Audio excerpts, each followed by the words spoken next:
Sementara itu, Dinas Lingkungan Hidup Kota Makassar, pemirsa, menyediakan posko pelayanan dan pengaduan khusus pohon tumbang di Kota Makassar.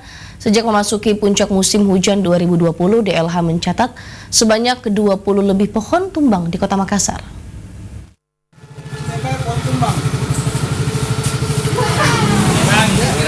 Dinas Lingkungan Hidup DLH Kota Makassar menyediakan posko pelayanan dan pengaduan khusus pohon tumbang di Kota Makassar.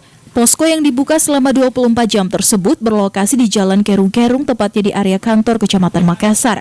Kepala Bidang Ruang Terbuka Hijau RTH Dinas Lingkungan Hidup DLH Makassar, Bahar Cambolong, mengatakan warga yang mendapatkan informasi soal pohon tumbang dapat melaporkan langsung ke posko terpadu.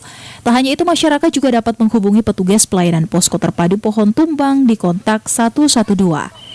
DLH mencatat selama memasuki musim penghujan tahun 2020 hingga saat ini terdapat 20 lebih pohon tumbang di Kota Makassar. Umumnya pohon tumbang terletak di tepian jalan umum.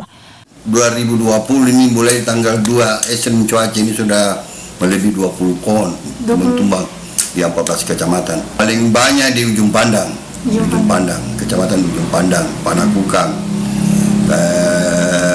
Beringkanaya, Manggala, banyak 14 kecamatan lah yang kita tangani semua.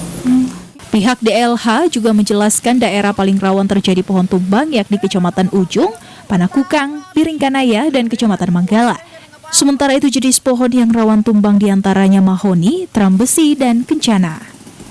Teti Novianti, Slebes TV.